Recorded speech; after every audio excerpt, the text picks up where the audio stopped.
Just a little quick rundown on the Dulsol. It is a 93 imported right-hand drive Dulsol. I picked it up from Duncan Imports going on about 4 years ago now, and stayed a single cam forever.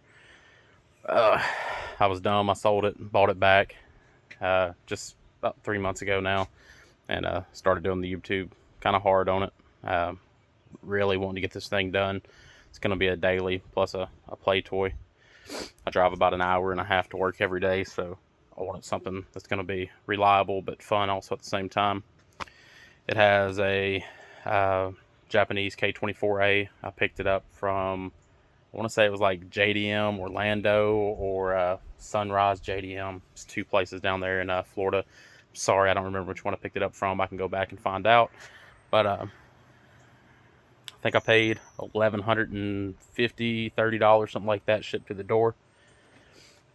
And has an RBC intake manifold. I shaved it, painted it black. The manifold, I believe I gave somewhere around about $125 for it, maybe, if that. It has it's kind of hard to see, it's down there, but it's a K20Z3 transmission. I got it, the manifold, half shaft, and the K20Z3 water pump housing and oil cooler all at one time from a good buddy of mine named Kevin. And if you know people and have the hookup, I think I ended up paying $1,600 for every single bit of it. So I mean, it's a heck of a deal. The transmission, after we opened it up, second gear decided to kind of want to eat itself. But Kevin hooked me up and kind of helped me out on the pricing on getting the transmission redone. I rebuilt it myself. It's all in our YouTube series.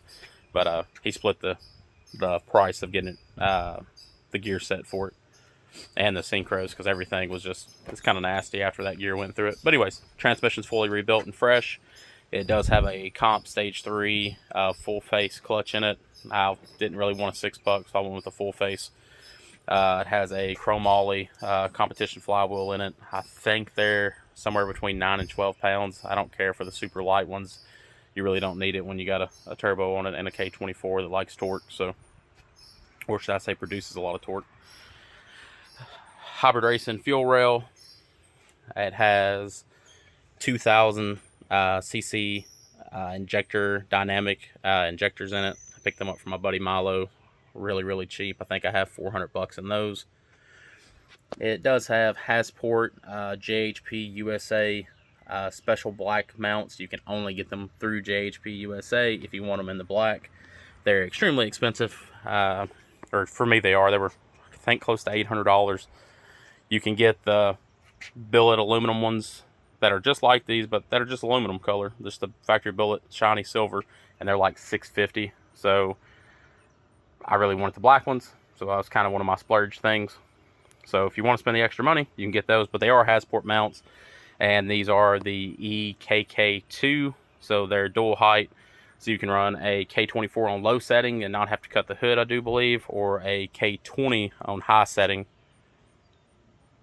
and you're good on that. Let's see what else. It has a Hybrid Racer and idler, which you can use an EP3, but I hit up Dave over at Hybrid Racing. He's helped me out tremendously on this whole build, and picked up one of their tensioners and the correct belt. I didn't have to do any guessing.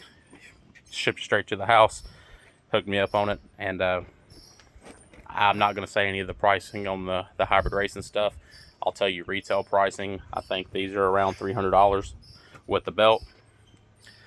The fuel rail, I did buy it full price with the full fuel tuck system for it. I want to say it was somewhere $600 or $700.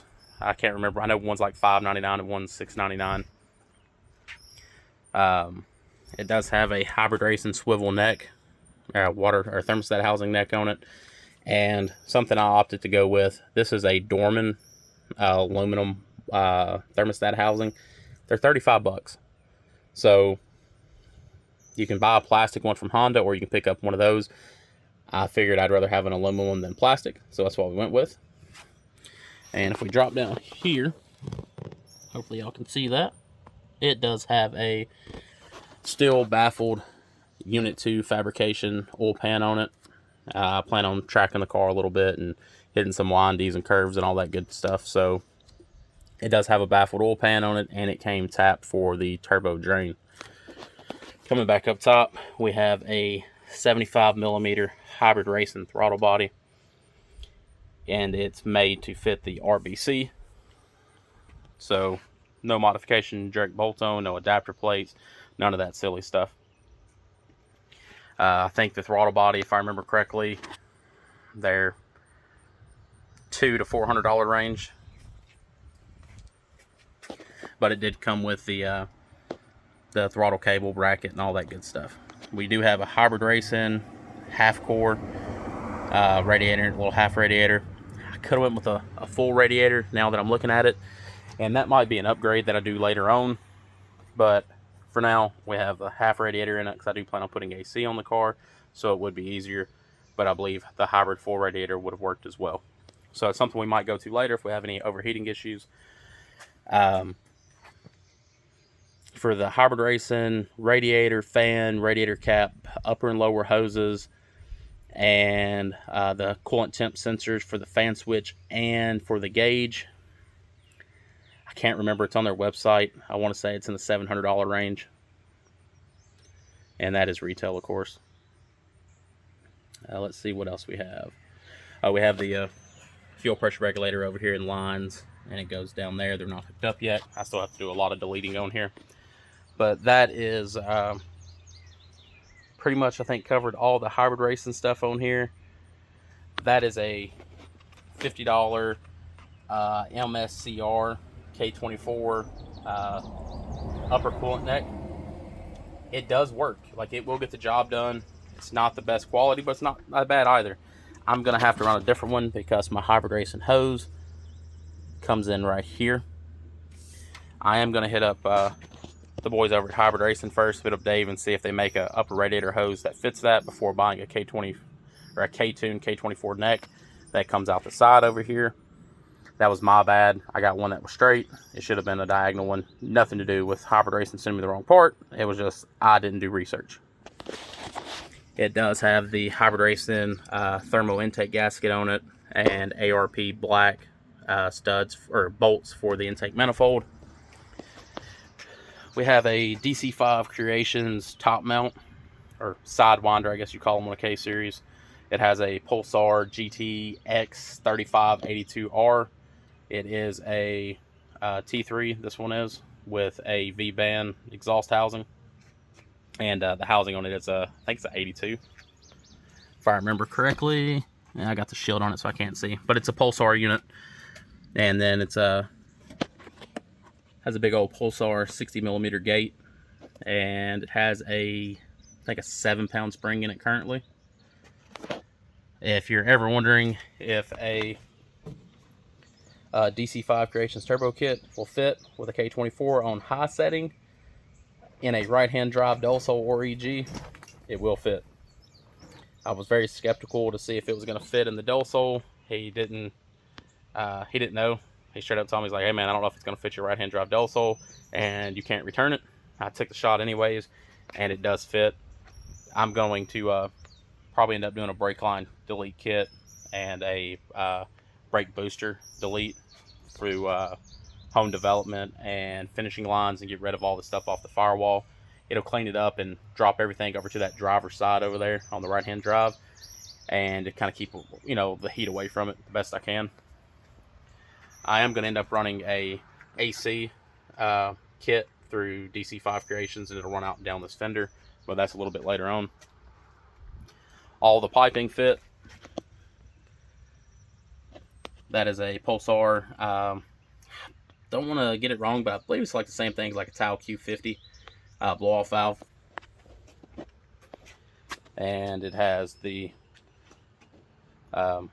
driver side double inlet on the intercooler, and it does fit a Delsol. The only modifications you have to do is, see that bracket right there, you have to kind of cut it off, and if you look up in there, it's kind of melted a little bit.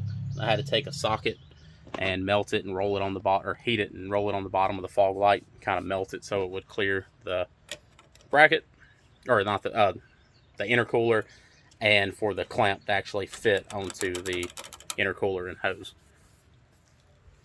But besides that, we're just rolling with it. Has a Denso alternator on it. Got that brand new from O'Reilly's. I mean, that's basically it. Oh, it does have a Hybrid Racing slave cylinder. So I would definitely recommend picking one of those up. They say it deletes the dead spot. I haven't had too many K-Series carbs, to be honest with you. Haven't, only drove like 2 or 3. I do have the RSX Type S shift selector, and it has the Tall Pines Racing detent springs and shift selector springs. I mean, that's pretty much everything done to the car currently. And all this is just done on video, so y'all have seen all that. We do have a S2000 clutch master cylinder. I did that because when I originally bought this car, it wasn't automatic, and I converted it over to a stick shift, running had a D16 in it. Actually, hang on, let me back up. It had a D15B Japanese spec, basically the same thing as the D16 Z6, but just a little less stroke. The car has function form Type 2 coilovers on it. They probably have maybe 3,000 or 4,000 miles on them. It's lowered just a little bit. No camber kits, anything like that. And it has a set of discontinued Raybros on it. They've been discontinued since '94, so they're a 32-year-old wheel. But I think I might have something for that shortly. They won't clear the brake kit I want to put on it, so we're going to have to figure something out. But besides that, guys, I mean, and girls, I mean, that's pretty much it. Can't wait to get everything going on it and hopefully get it fired up. My buddy Milo's holding a Haltech 1500 Elite for me currently, and I need to get a harness for it. But besides those two things, I think we have 95% of the stuff for the car. I appreciate y'all watching, subscribing. We're almost at 300 subscribers. It's Father's Day right now, so finally had a little bit of time just to get out here and do a little recording. I'll post this one tonight, and let's see if we can reach that 300 mark before Monday. I know it's only a few hours, but I don't think it'll be too hard to get 20 subscribers. But anyways, guys, we'll catch you on the next video.